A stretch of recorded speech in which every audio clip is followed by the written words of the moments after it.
2021 forecasting for each individual rising sign. I would just like to start with a general overview. And I'd also like to start by thanking the Almighty God for protecting us and helping us through 2020, as He will continue doing for us moving forward. Now we will see a shift towards more online schooling, shopping with the North Node in Gemini, as we've seen happening already in 2020, including most forms of communication, trade, other businesses and online businesses will become the norm. Cash will be less heard of, and eventually moving more towards the past and digital forms. So for most of 2021, we could be experiencing some uncomfortability as we have a difficult square aspect in the sky between Saturn in Aquarius and Uranus in Taurus, both fixed signs that don't really want to budge, and both are co-rulers of this beautiful Aquarian age that we're moving into now. And they are not in a harmonious conversation, and therefore we can expect that this is going to take more work and will take more time before the idealistic Aquarian age can be reached, so to speak. We will have to contend with much more restrictions of our freedoms. We'll have to contend with restrictions that will include freedom of speech on all platforms, probably, information, the internet, separation, probably new legislation in regards to aviation in general and flying.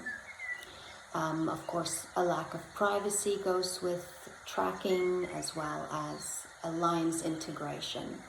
And really it is the old versus the new, and we will see many rebel and stand up for their rights, and we'll also see a lot of disciplinary action and fining throughout the year.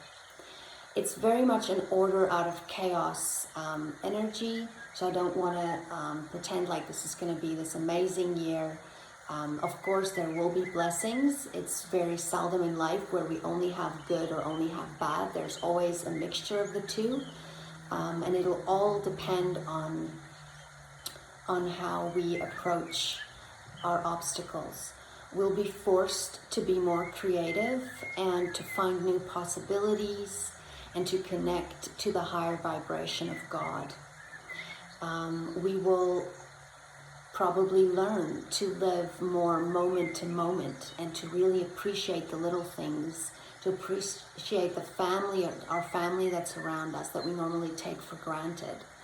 And it will be good for us to stay in gratitude of the things that we do have and do the best with what we can and what we do have, and to focus on nature and on the sunrise, to remind yourself that God is still in control and that the truth is steady and secure. And as long as you're rooted in the truth, nothing can sway you, and it doesn't matter what your circumstances or reality look like, you know where your roots are. So that will be very important throughout the year. And we will be moving towards living much lighter and more flexible. It will be wise to be prepared, and also to really look where you can be of service and of help in the community as well, and how people can help each other. I recently saw in Marketplace a lady that started a group that just basically gives things away. So it's people that maybe they didn't lose their job, and they still have an income and they're still okay, but they have maybe some children's shoes that they don't need anymore, and instead of selling them, they're donating them, or they're just posting it and someone can come pick it up, hey, I've got a size 7 this or that. And people are really starting to come together and help each other out, and I think we'll be seeing a lot more of that. And your currency is really going to become your talents and skills and the things that make you unique. And if you can sew something and someone else can build something, and you can trade services and you can trade things, we're going to see a lot more of that happening going forward. We'll see a lot of ups and downs, like I've said in my previous video as well, of the financial world. We're looking at a global recession for a long time. This is also a time where we will become more aware of each other's similarities and connectedness than each other's differences. And we will be more focused on our purpose and the contemplation of the deeper meaning of life and the deeper side of life. And that'll be more the order of the day. And Jupiter will bring in much learning and also guidance from above to help us navigate through this grief period of the loss of the familiar. And it will allow us to tap into the Creator's energy and make lemonade out of lemons. And through that, we will establish amazing connections with like-minded people, with our Creator, and there will be much spiritual blessings coming from this year going forward. So let's begin with your individual rising signs 2021 forecasting.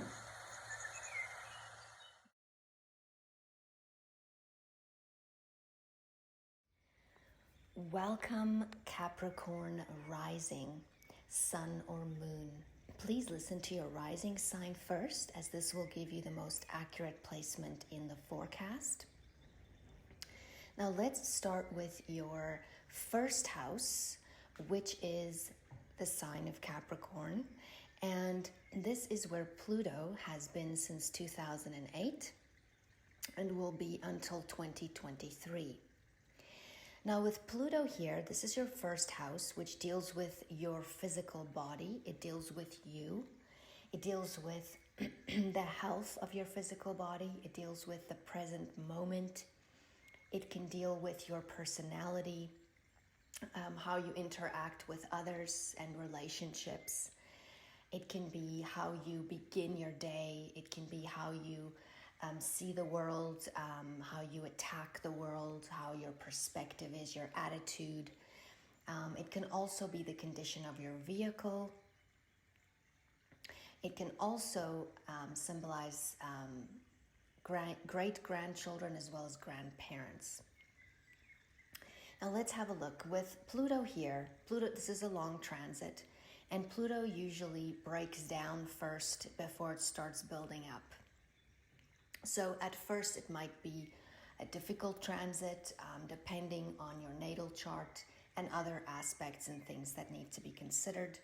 But for some, this could have possibly been a difficult transit, but it will gradually reshape your personality as Pluto moves through your first house.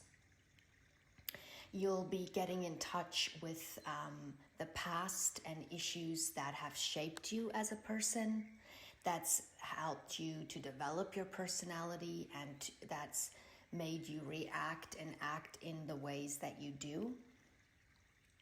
So this is quite a self-improvement phase where you are dealing with unresolved wounding from the past, automatic subconscious patterns from your childhood or from your life that you are dealing with.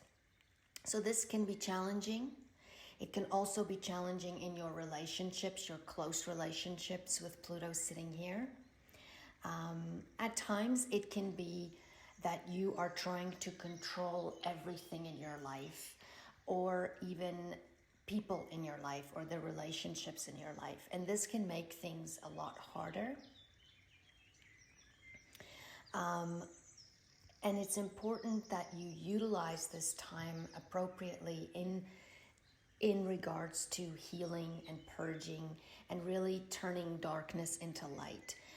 Because otherwise you could become a very, very difficult person to be around for other people as well. So this is really an opportunity for you to heal and to rebirth yourself, and to really turn that wounding into healing. You'll be more interested, most likely, in seeking the inner dimensions of life out more, and you might find yourself being more interested in spiritual doctrines and spirituality in general and the meaning of life and so forth. And you might go through profound, powerful events, or powerful people will come into your life that will make you think about these deeper things and make you go there. It might even be physical experiences that forces you to face these parts of yourself in order to grow to the next phase that you are being prompted to move into. And then Neptune is in Pisces in your third house as of 2011, 2012, and will be until 2025.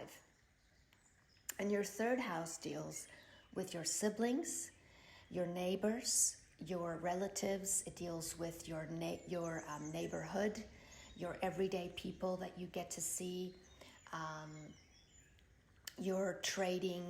It deals with your communication, your decision making, the way you understand things, the way you listen and speak, your skills, early learning. It's languages, it's your mind, it's what you're thinking about.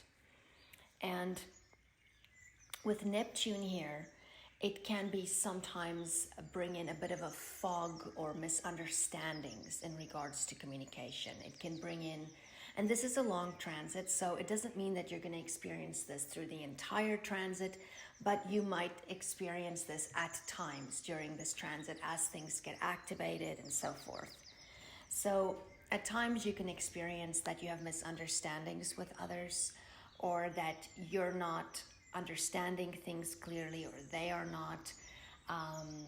You can be more susceptible to mistakes in, say, writing or clerical type of jobs.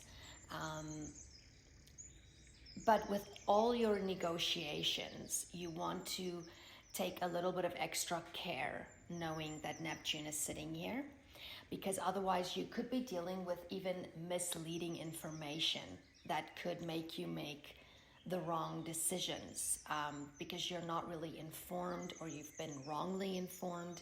So this is a time where you almost want to treat it like a Mercury retrograde, where you kind of want to double check things, direct communication is better, and so forth. But throughout this transit, it might seem like something light, but this will be a powerful transforming transit for you. This is going to change how you communicate and how you listen and how others listen to you. This might help you to really grow in this area. It can also help you to dig deeper as far as factual elements to your beliefs as well, in order to back up what you're saying with more factual proof. But you will most likely be more concerned with spiritual truths during this time. Your mind will be more fixed on God and the afterlife and life beyond this planet, life beyond this physical body. What happens, what happens, because energy cannot be created or destroyed, right? So you will start thinking about these things more. Sometimes it can mean that You might want to start studying some kind of religious discipline, or maybe astrology, or some metaphysical thing. Maybe you want to join a yoga studio, or a prayer group or something like that in your neighborhood, or maybe even a church. Join a community church somewhere where you can be around like-minded people and get support there. But this is also a wonderful time to develop talents and skills, because you'll have a lot more inspiration in order for you to really tap into that creativity, to be able to develop new skills. And if your way of thinking used to be quite rigid,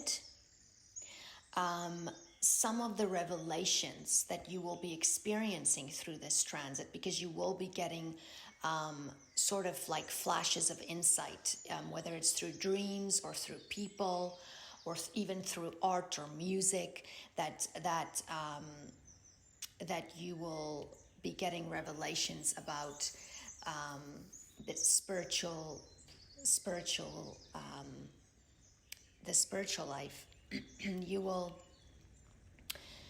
You can find it a bit more upsetting if you've been a very, patterned thinker, or you've been always living a certain way, or thinking a certain way, or believing a certain way. It can at first be a little bit upsetting as you discover more and more truth in your daily life, and maybe even in the media as things gets revealed. And this can sometimes lead to doubt. So in some cases, this can make you want to stop investigating things, or it can push you deeper into it to push through these obstacles and get to the root of what it is, so that you can get peace of mind and really know what's going on, and feel that whatever you are getting to is resonating with you or not. But either way, you'll get deep insights through this transit. You'll be way more psychic and intuitive and in tuned to God's direction in your life as well. So depending on how well you use this transit will be the effects of this transit. And then Uranus will also be in Taurus, or is in Taurus, in your 5th house. And this is as of 2018 until 2026. Now, your 5th house deals with children. It deals with pregnancy, speculation, love affairs. It deals with fun, creative projects. Say a business that you're starting from scratch, and you're building it up yourself, and it's all your own baby. It's your baby kind of thing.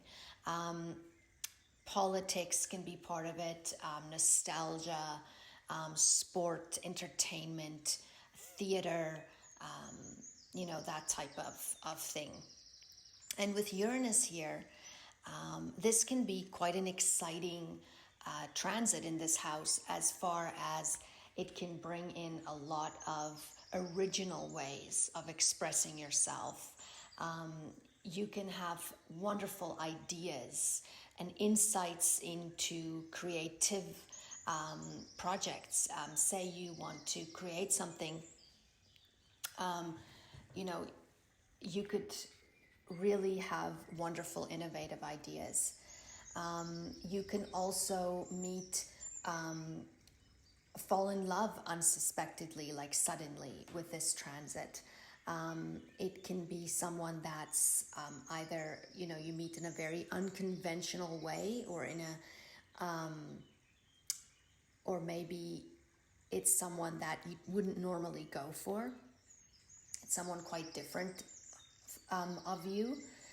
And you'll be attracted to different and new experiences with this transit. You'll want to have fun in different ways, or you'll experience things in a more on a deeper level. You might find that you want to do more fun with your children. But there can also be upsetting events in regards to unexpected, sudden things that happen. If you're someone that's very rigid in your way of life, if usually with people that are more set in their ways, when something suddenly out of the ordinary happens, it can be upsetting just because it's unexpected, not necessarily because it's bad. But there can be sudden events in regards to children. You might find that your children are a bit more rebellious or difficult with this transit. Maybe they're going through puberty and things are a bit more hormonal and they're getting to that point where they want more independence, or there could be like an emotional cooling in a sense where either your children or you are sort of emotionally distancing from each other in a way, which can make it harder to communicate with that person. Of course, this can also be a child that's very creative or gets a unexpected,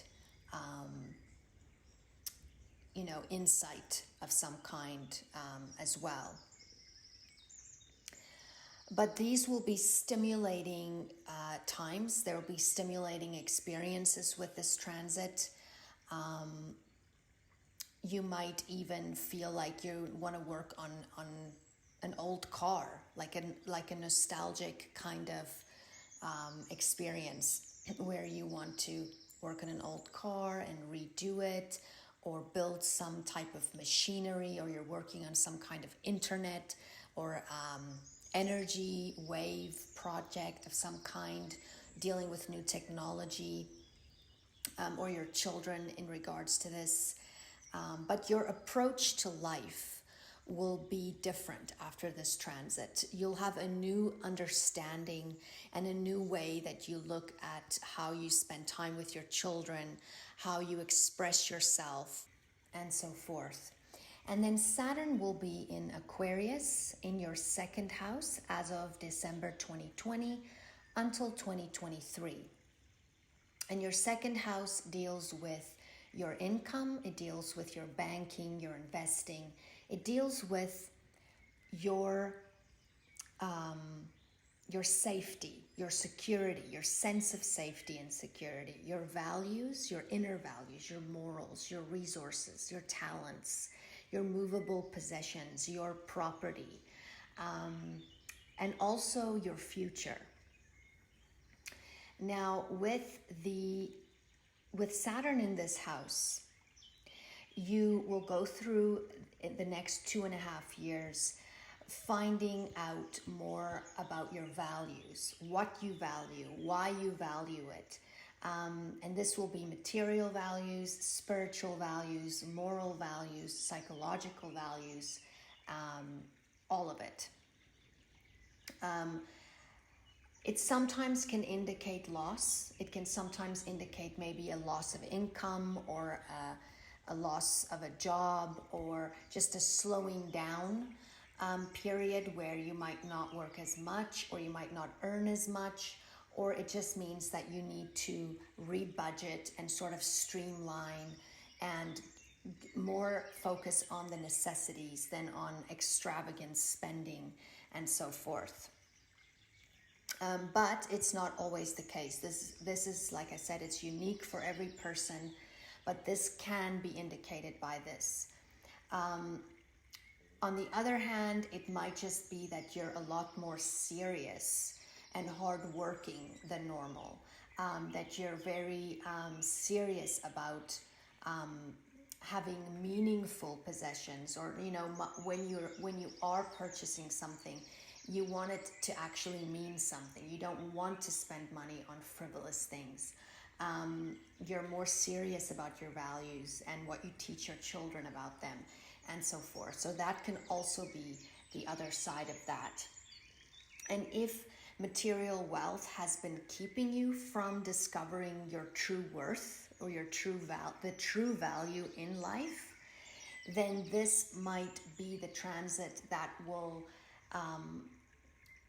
that will incur certain cutbacks in order for you to learn and grow, to really value the important things in life. But with this transit, you can sometimes feel insecure regardless of the situation. Even if you are fine and doing really well, there can be a feeling of that your security is maybe not as secure as you thought it was, or you might not feel as safe as you thought you were because of what's happening around you. But like I said, it can also mean that you're just working really hard at this time, and especially because it can feel as if there's a loss of control in this area for some reason. So with this transit, the best form of preparation is to really be as organized as you can be, cut back on unnecessary spending, reprioritize, rebudget, really look at what is needed, where can we cut. There's a lot of things that most households can cut on that is not necessary. Just one example is buying a Tim Hortons coffee every morning before you go to work. You could be taking a coffee from home in your flask, and that's already gonna cut down if you add up the days that you do that. Little things like that can make a huge difference over time. And the worry that goes along with financial stress is just not worth it.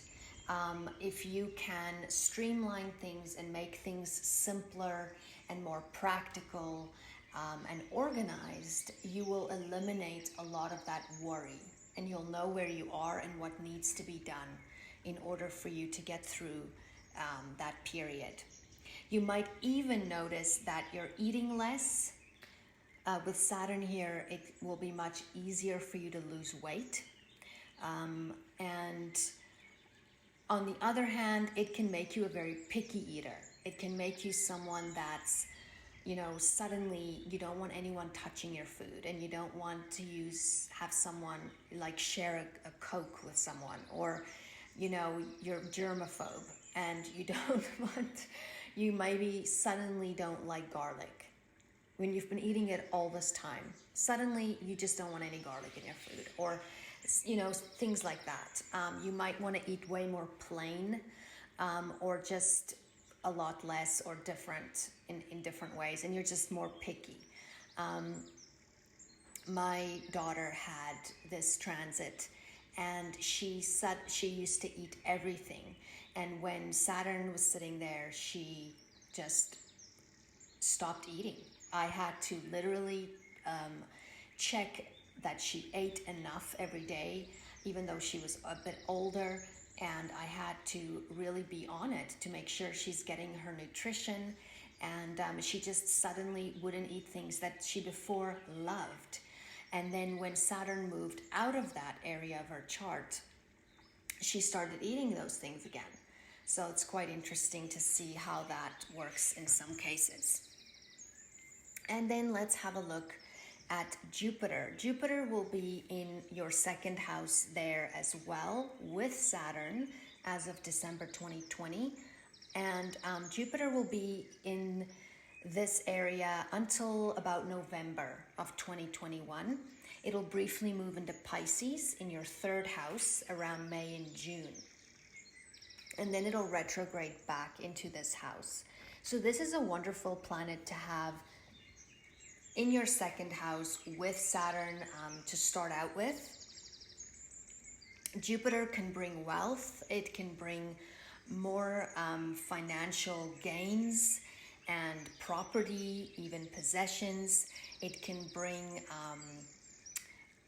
a lot more attention to spiritual values and so forth. It can bring in a standard of justice in the area of values as well. But be careful with Jupiter here. It can tend to make you overspend or be a bit over extravagant. So watch that you don't overdo it. Don't make debt if you can help it. Don't misuse the blessings that you might get with this transit. Because remember, once Jupiter moves out of this area, Saturn is still sitting there. It can also mean that you're almost overworking yourself here. Like you're working double time. You're working really hard. And it can be very overwhelming.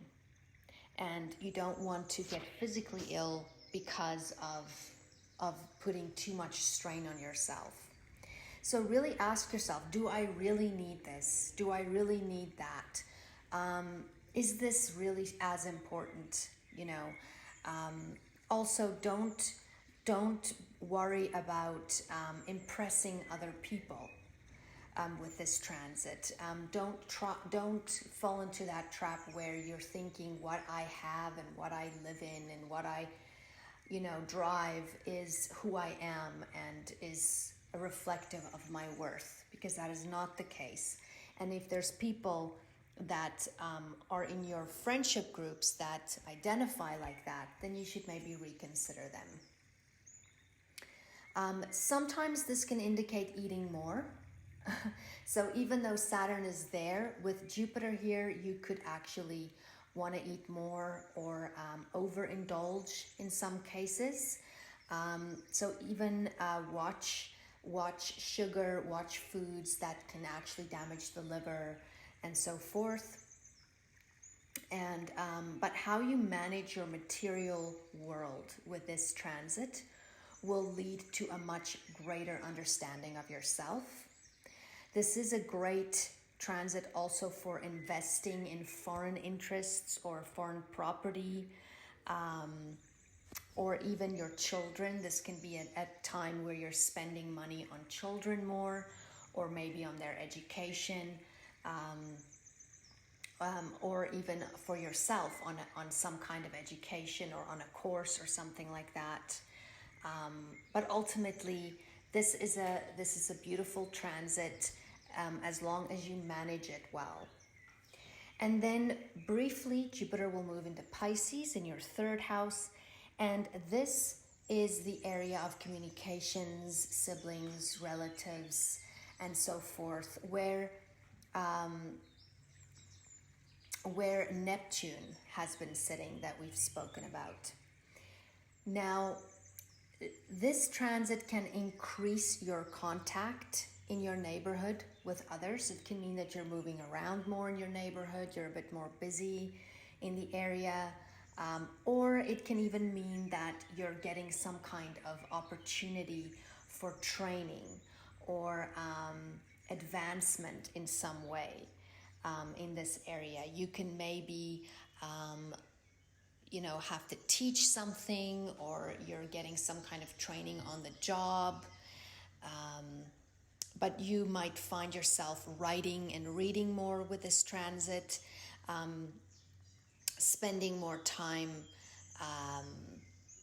maybe in church or in some kind of spiritual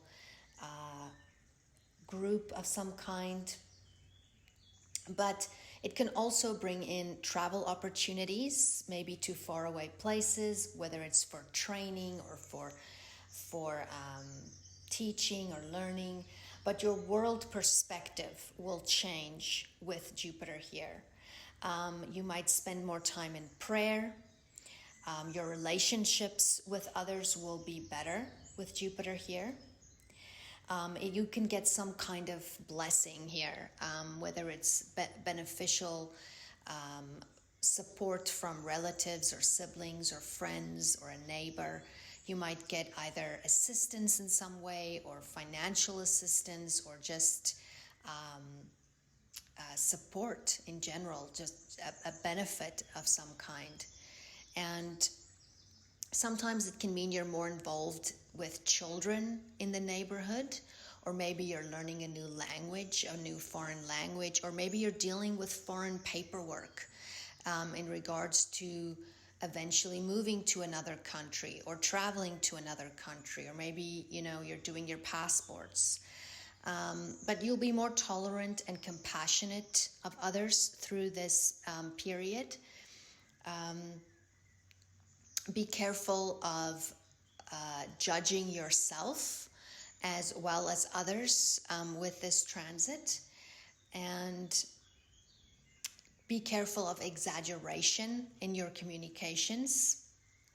But overall, your communications will take on a very optimistic and a much smoother condition with Jupiter here. And then Mars will be in Taurus in your 5th house as of the 7th of January. And with Mars here, this is your 5th house of children, pregnancy, politics, creative projects, fun. It's your sport, your theater, your entertainment, love affairs, etc. Now with Mars here, you will want to probably express who you really are much more. You will probably be much more playful and sporty and want to do things more, be more active in pursuing fun. Your determination will increase and you will be more practical. So this is a wonderful opportunity to start a creative project that you've been maybe waiting on. You'll have the energy to do that with this transit, as well as the creative approach and the wonderful ideas, since you already have Uranus sitting there as well. So really take the opportunity here. It can sometimes indicate the start of a love affair, or your physical lovemaking could increase during this time. Sometimes this can indicate pregnancy. Sometimes this can bring in conflicts with children. Because they might be harder to handle during this transit. There could be some anger issues and so forth, and there can also be possibilities for accidents with children. And Mars is here also conjuncting Uranus at some point as it's transiting through this house. And this, like I said before, it can bring up sudden upsetting events with these two conjuncting.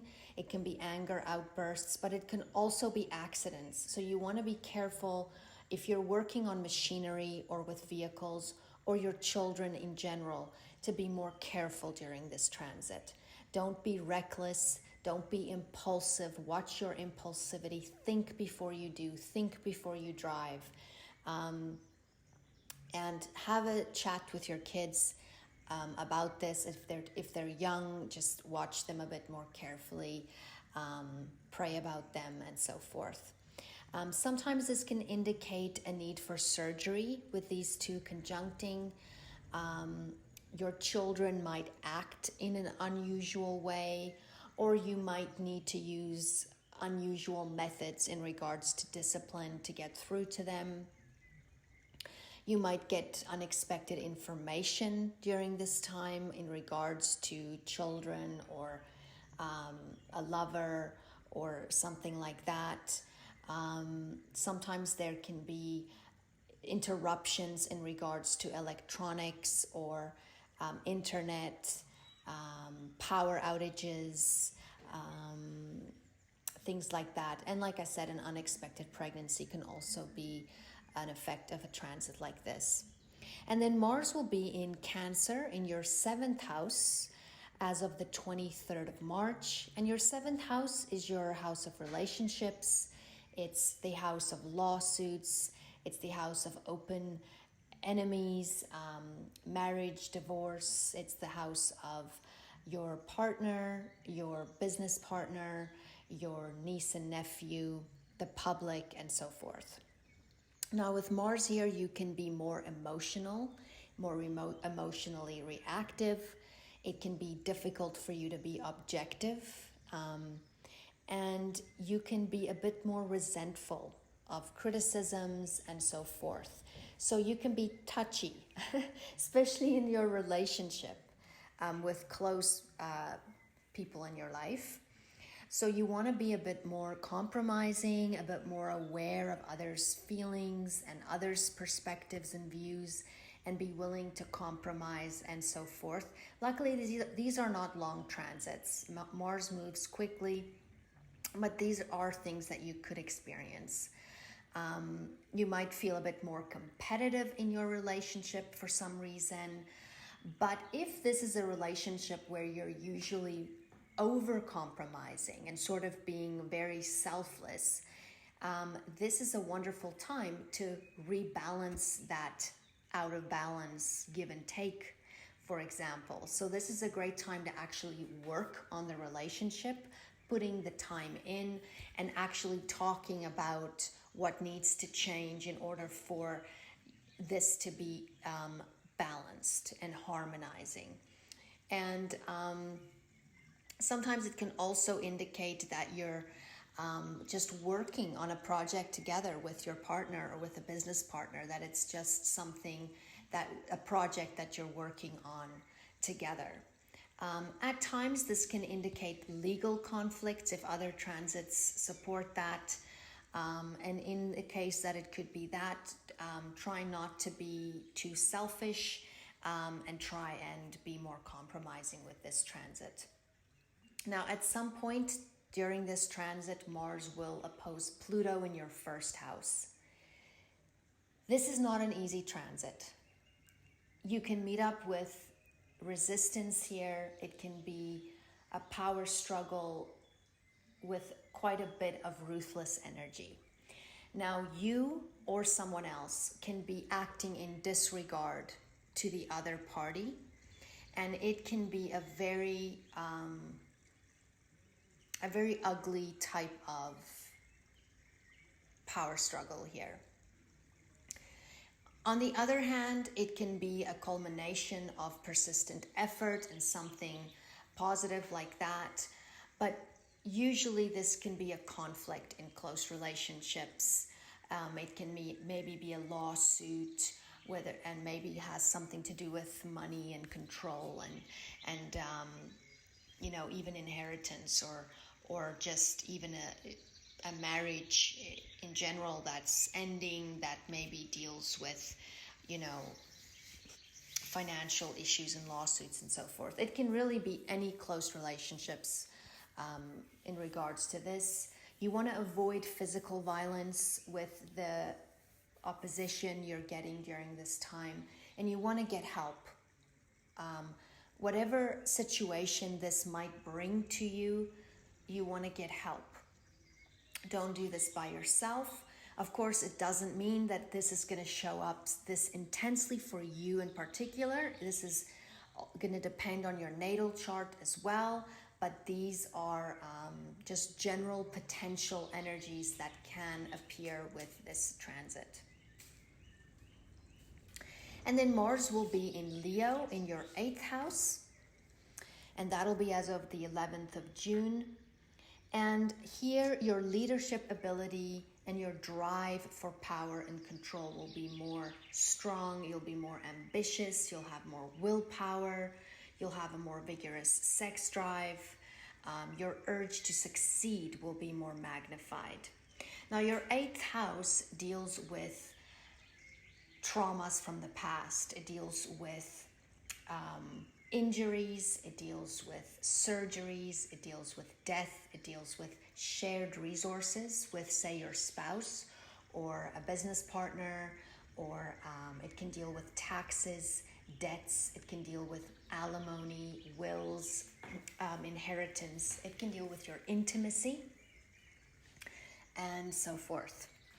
So with Mars here, you can go through an event or meet a person or have dealings with someone that has a powerful effect on you internally as well.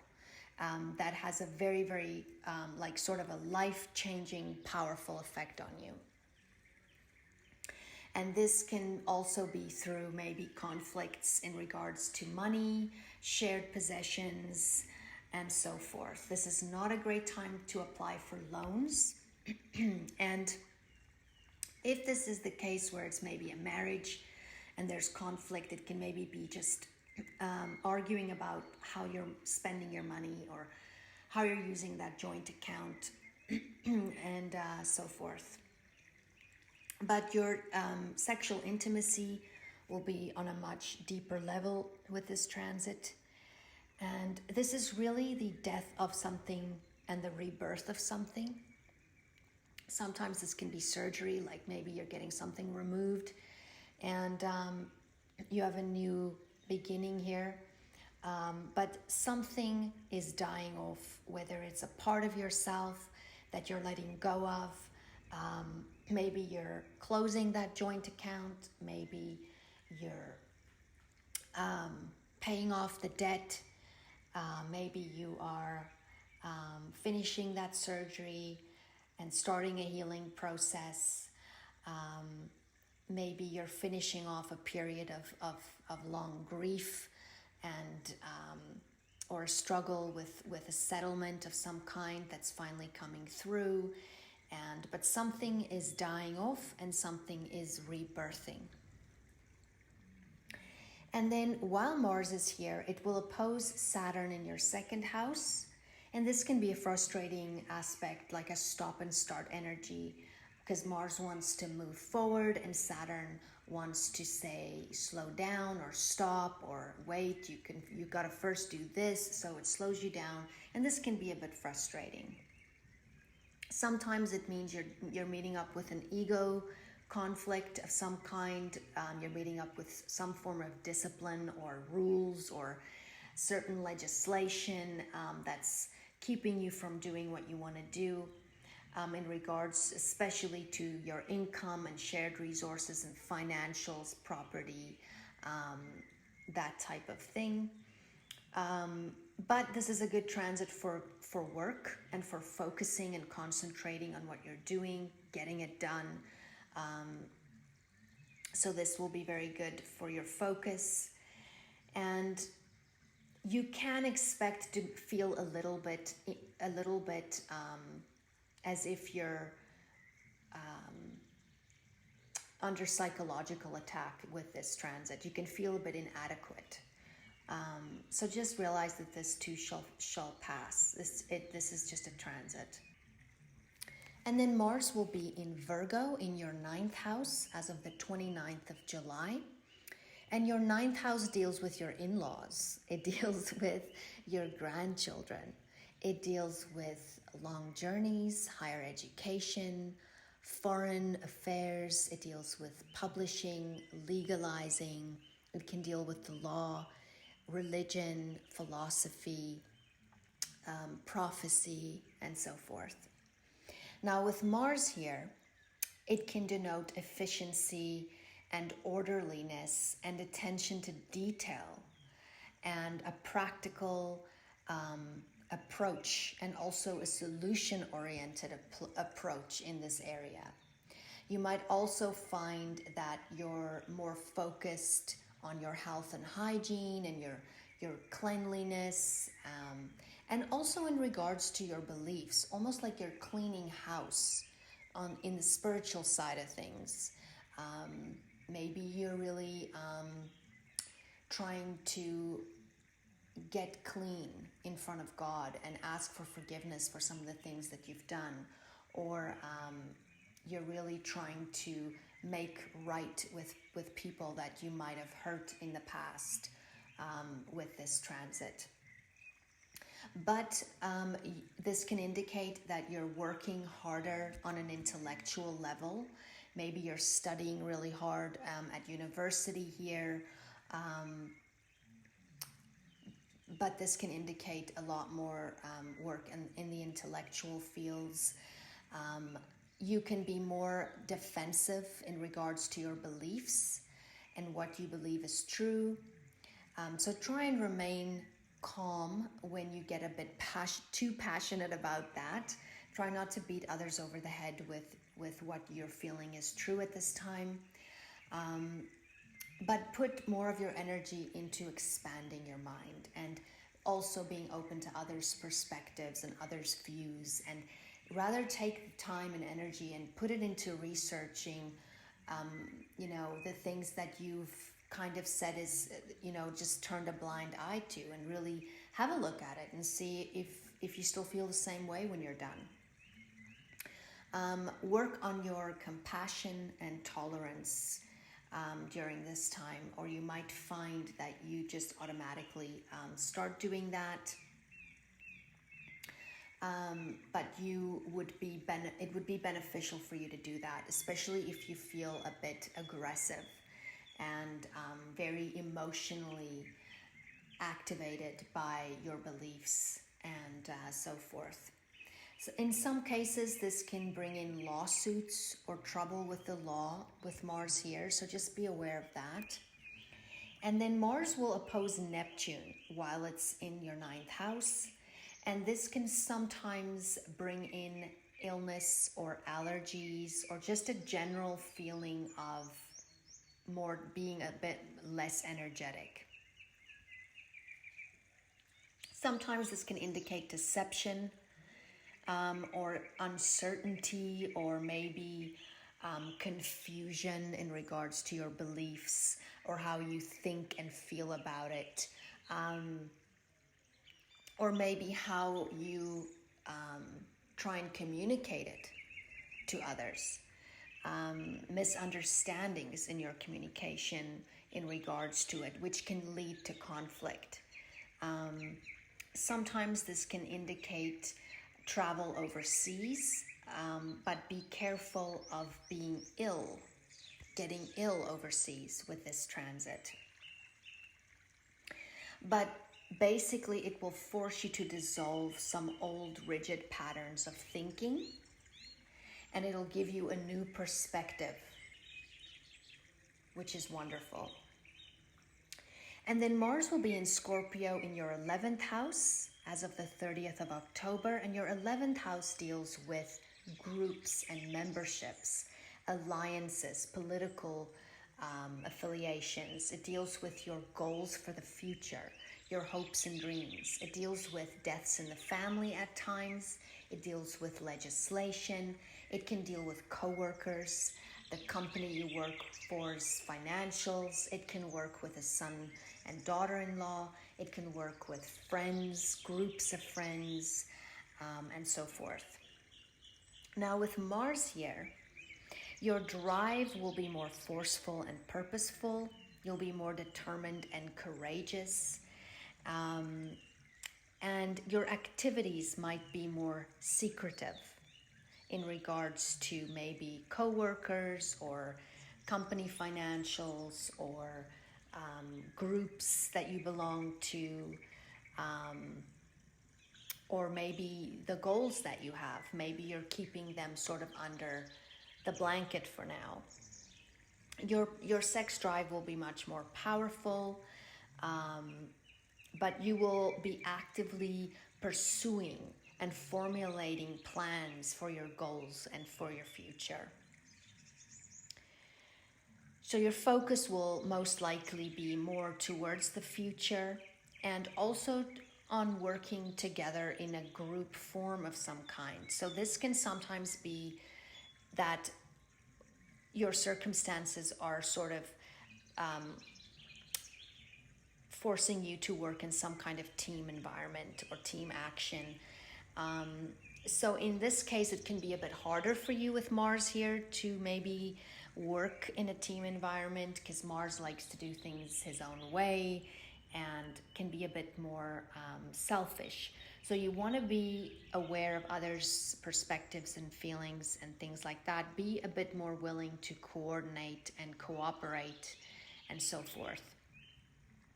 Sometimes it can just indicate that you're going to be looking for people to hire, maybe in the workplace, that can work well together in a team. But if you are having troubles connecting with others, a good way to get over that is maybe doing something like group sport or something where you can bond more and get along more. And while Mars is here, he will oppose Uranus in your 5th house. And this can bring in a bit more of impatience, competition between this area of group affiliations and children or creative projects and so forth. It can mean that you maybe strike out at others with this transit. It can sometimes indicate accidents. So again, be careful with your children as well, and at work with coworkers. And watch outbursts with children and coworkers.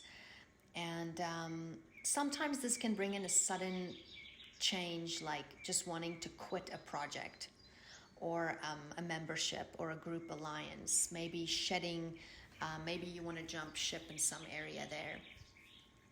Sometimes you can have just conflict with maybe a son and daughter-in-law or a child or a coworker, and so forth. And other times it might just be that you're suddenly very busy, or some project comes upon you and you're just sort of taken without realizing it's happening. It's happening so fast. And then let's have a look at the retrogrades for the year. Now, Mercury will be retrograding in the 3 air signs in 2021. So this really puts an extra emphasis on the mind, information, understanding,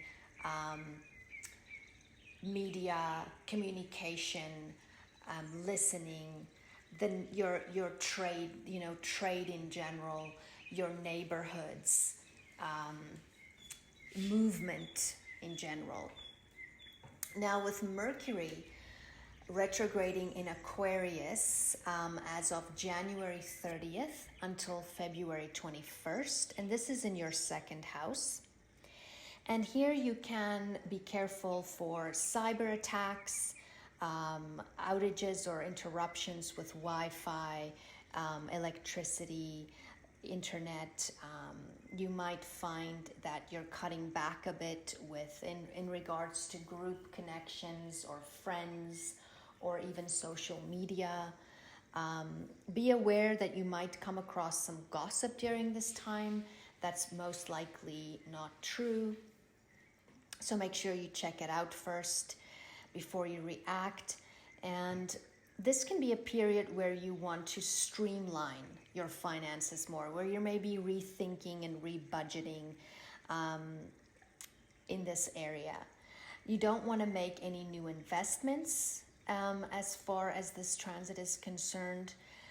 You want to watch expensive purchases so that if you are going to make them, that you can still return them in case you changed your mind. So preferably just don't do it.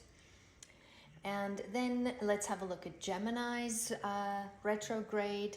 Will be May 30th until June 23rd. Mercury will be retrograding in your 6th house of Gemini. And this is your area of duties and responsibilities. It's your area of work, your work environment, your co-workers.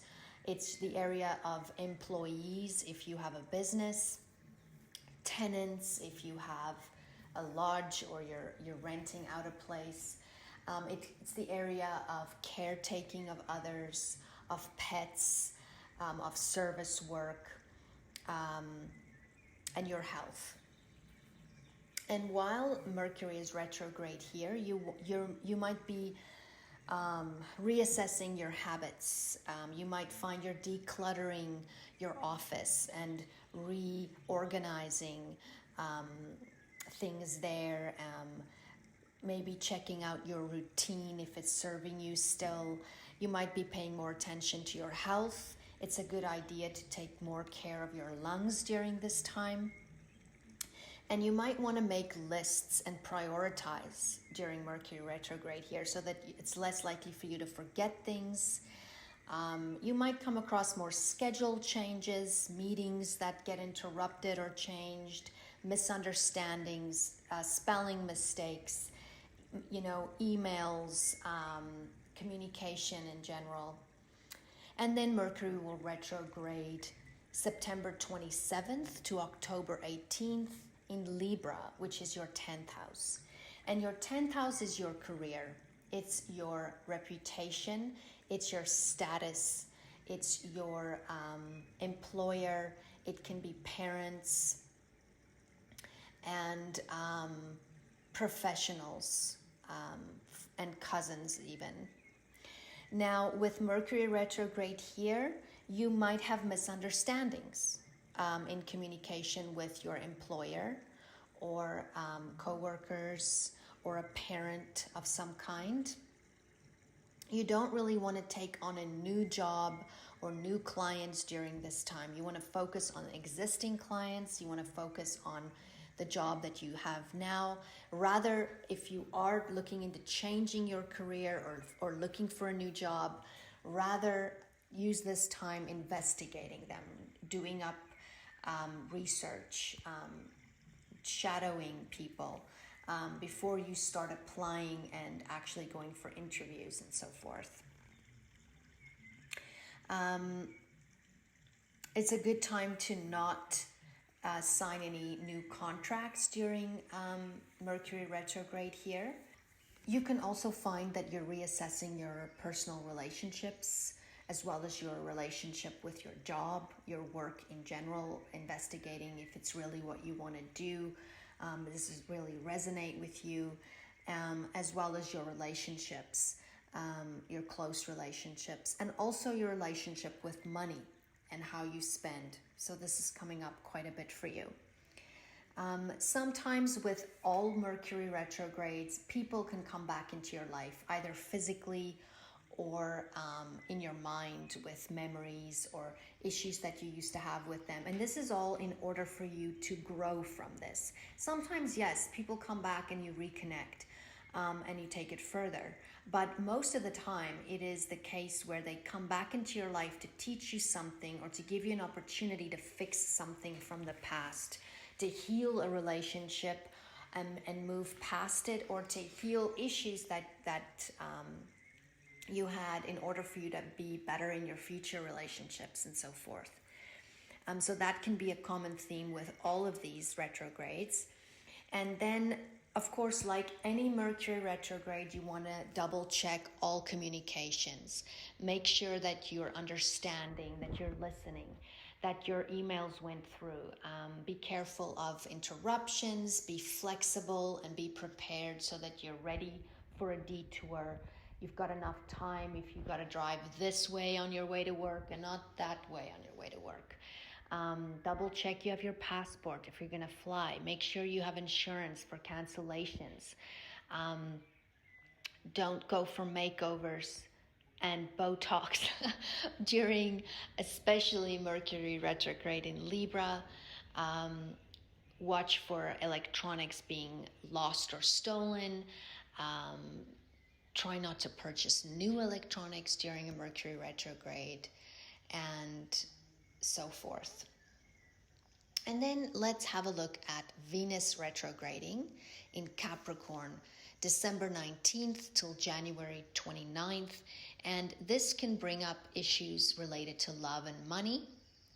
And this is also where old lovers can surface to heal wounds from the past or something of that effect. And this is your first house. This is you. This is in where it affects you quite strongly.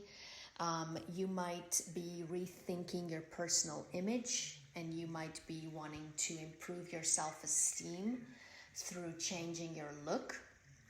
Even you might be re-evaluating your inner worth and what you stand for and how you approach life and your attitude about life. This can affect your personal and closest relationships. This can also bring you into rethinking about your money and your maybe the spending and or the control or power of money in regards to your life and how you approach life and also relationships. But remember through this time that true beauty comes from within. even though improving your look and getting a new haircut or a makeover of some kind is important, it is important for us to feel good about what we look like. It helps improve our confidence and so forth. But remember that the true beauty does come from within. You might find that in some cases that you can be a bit more sensitive about what others think about you and more conscious of your image and status, and take criticism a bit more personally. But remember that others do not determine your worth, and what you earn does not determine your worth. And your past does not determine your worth. And if it helps you to buy a new lipstick to feel better about yourself, do it. Just make sure it's not a very expensive lipstick. Or if it is, that you can return it, because you might decide you don't like the color after you bought it. And then let's have a look at Jupiter. Jupiter will be retrograding June 20th to October 18th. And this is usually a period of inner spiritual growth and reflection. And he will be retrograding in your second and third houses. And this can be a time where you're more compassionate. There's more emphasis on the meaning of life and the deeper values and beliefs. You're more turned inward, and you're definitely more spiritual during this time. And it might prompt you to get more involved in the community and give back and be the change that you feel is needed in the world. You're more sort of ready to take action now in regards to this. Maybe you decide to teach for free in the community to make a difference, or to preach, or to serve, or to spread the word of God in some way, or just to spread compassion and care to children even in the community where it's needed. But you can be very investigative of faith and beliefs in an internal, introspective way during this time. You can reconnect with your talents. Maybe you've been hiding some of them, or you haven't really paid much attention to them, and this can be a time where maybe you're using talents in order to give back in some way. You could be rediscovering your inner values and worth, and focus less on money and material wealth. Sometimes this can indicate joining a political party or some environmental group, or just some kind of charity group, or a group that helps others. But you might also use this time to look at your spending and reprioritizing your financials and your purpose in life in regards to what you do for a living and so forth. But this is a time where you make your own luck, where you help yourself and others more, where Jupiter can a lot of times bring in help from above and help from the outside. But in this case, it's more the other way around, where you're sort of being divinely tuned into helping others and investigating your inner being on a deeper level. And Saturn will be retrograding May 23rd to October 11th. And this will be in your second house of Aquarius. And this is usually a time of restructuring. And this can remind us of reality, because that's what Saturn does. The aspects of life we cannot avoid, like restrictions, rules, length of life, taxes, duties and responsibilities, and even time itself. Now with Saturn retrograde here, your sense of security or your lack of it is key here. Are you usually denying yourself treats? Are you obsessed with savings because of previous lack in your life? Or are you a reckless spender with past having things maybe come too easy in the past?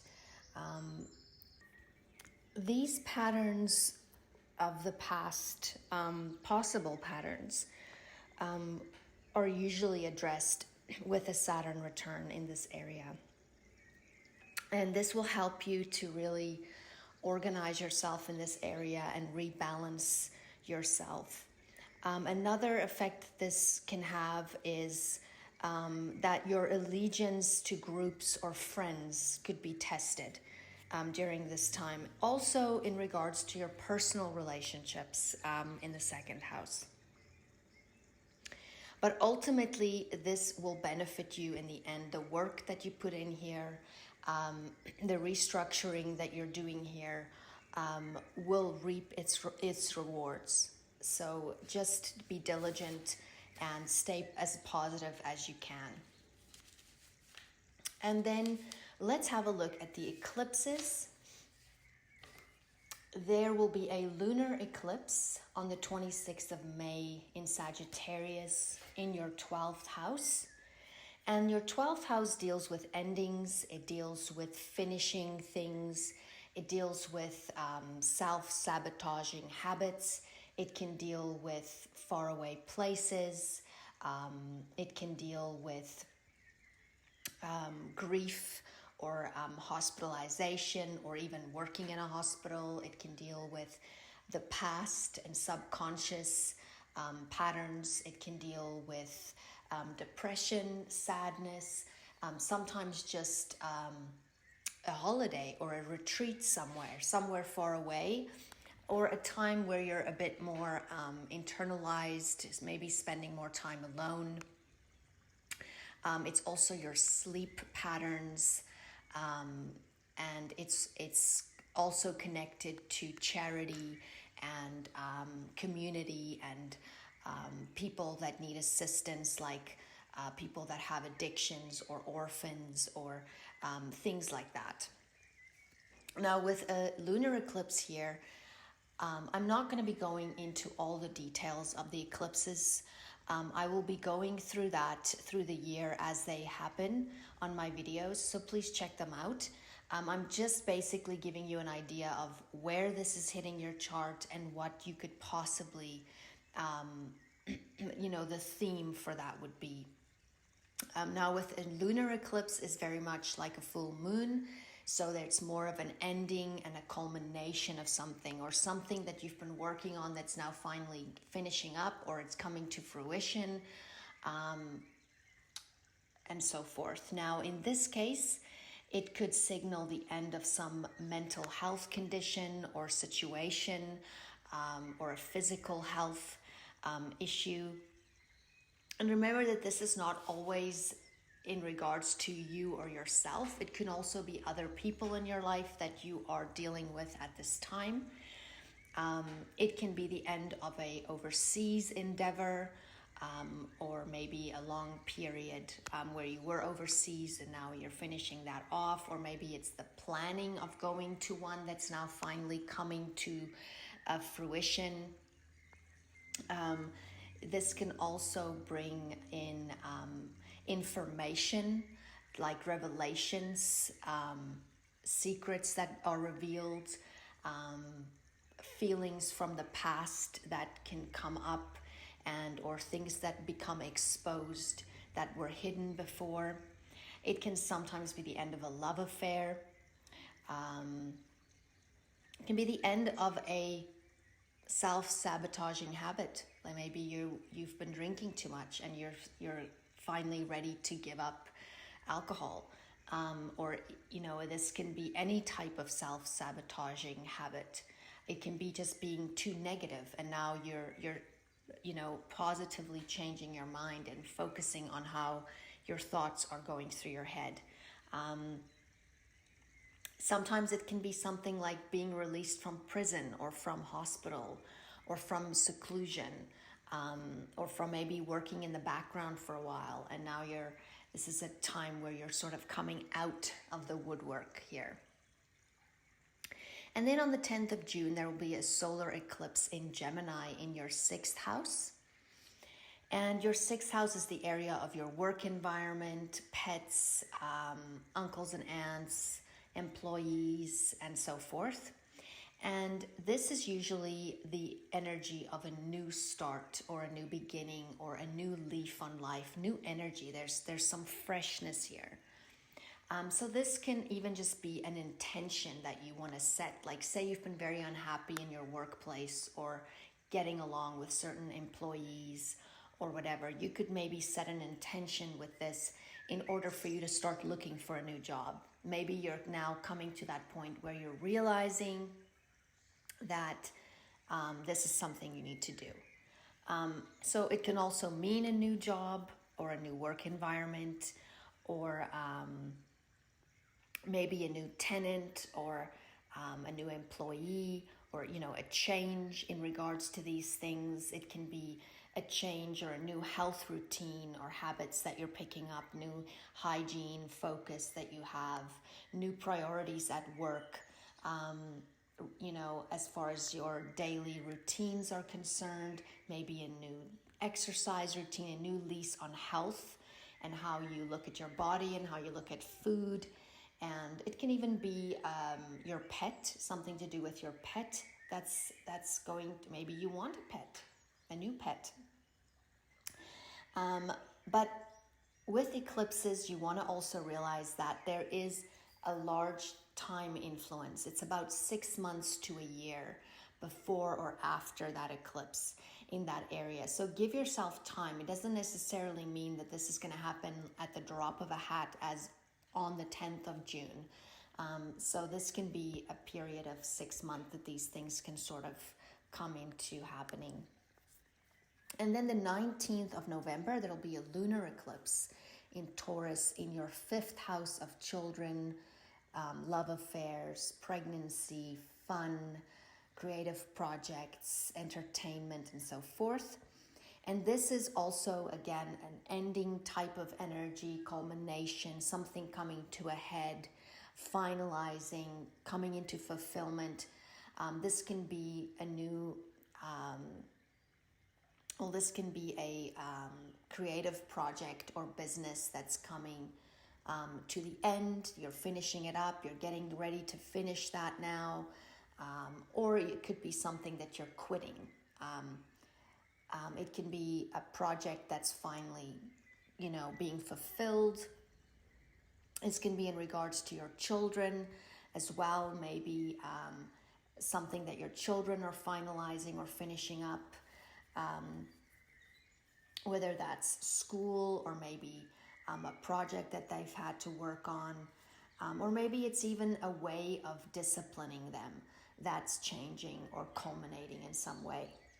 It can be the end of bad spending when it comes to money or gambling, for example, the end of a love affair, or the heightening of it, sort of it coming to that peak. And it can also deal with things like sports or entertainment. Maybe there's certain things that you used to enjoy doing for fun that's now not fun anymore, or maybe you're just unable to do them at this time and it's coming to an end, and so forth. And then we have on the 4th of December a solar eclipse in Sagittarius in your 12th house. And this is again where the lunar eclipse was in May. So this is the house that's getting hit twice for you. This is the house that's more focused eclipse-wise. So where you had the ending or culmination in May, this is now sort of a new seed of intention, new beginning, fresh start kind of energy here. And so this can be a new understanding, for example, of yourself and of the world, and even of the spiritual world. This can be a new sleep routine, a new sleeping pattern. It can be a new relationship with the Creator. It can be a new lease on life because you're free because of forgiveness and traumas from the past that you've dealt with. This can be adopting a child. This can be planning a trip overseas or moving overseas, or it can be letting go of old subconscious patterns that's been kind of controlling you on a level. This can even be just that you're becoming more optimistic and happier. You're making a conscious choice about this. It can be that you are writing. You want to maybe start writing a book, or you have a new vision, or you have new dreams for the future with this transit. Or maybe you're starting some kind of charity work, or you want to spend more time helping others. That type of situation. And let's have a look at the uncomfortable square for the year. Now, collectively, we will all be experiencing some of this discomfort, which I'm not going to lie to you, I think is not going to be much fun for most of the year. There will be a square aspect between Saturn and Aquarius in your second house of income and work and security, and Uranus in Taurus in your fifth house of fun and children and creative projects and so forth. So you might find like on a collective level, everyone will feel it in regards to freedom versus restriction, old versus new, and so forth, and fear and all of that, uncertainty, unexpected events. But for you, it will, on a personal level, you might be feeling it more in between these two areas. It can maybe be that because you're streamlining your finances at this time and you're simplifying things, you might not be able to, say, spend as much money on fun activities or things that are not as necessary. Or maybe the restrictions that's being applied to you might keep you from doing certain creative projects, or restrict you from spending certain time with your children, or having certain maybe financial things that needs to be taken care of in regards to kids, or things like that could be a bit more strained or challenging for you. But basically anything to do with the fifth house and the second house can be issues where you might feel it a little bit more. And of course, it'll depend from natal chart to natal chart on how this would affect you. It will be different for everyone. Some will feel it more than others. But it will be important to stay connected to your faith and stay as optimistic and organized as possible, but remain flexible with the changes. And I would also recommend for you in 2021 to take use of sandalwood essential oil, as well as the jade stone. Now, sandalwood essential oil has so many amazing medicinal uses. It can be used for chicken pox, cold sores, eczema, psoriasis, bacteria, for sore throats and ear infections, so many things. I'm not giving you medical advice though, so please check out the contraindications, but do yourself a favor and read up about these things. It's absolutely wonderful, and it's all natural. And what sandalwood helps with especially is stress and even grounding. It helps with insomnia, and it can help mental fatigue as well. So it's really a wonderful calming oil and grounding oil for us during these times. And of course, it's got a wonderful scent as well. And you can be using this in your diffuser or with a carrier oil, rub it under your feet, or in other types of recipes like that as well. And I will be leaving a link in the description box below for these essential oils as well. Now, jade is a wonderful dream stone. It's also known as a stone of fidelity, and it helps to bring realization to one's potential, devotion, and purpose. It also helps to release suppressed emotions through the dream process. They say it's wonderful to put jade under your pillow as well for sleeping. It also brings blessings, and it facilitates peace within the physical, emotional, and intellectual structures, as well as within the materialistic world.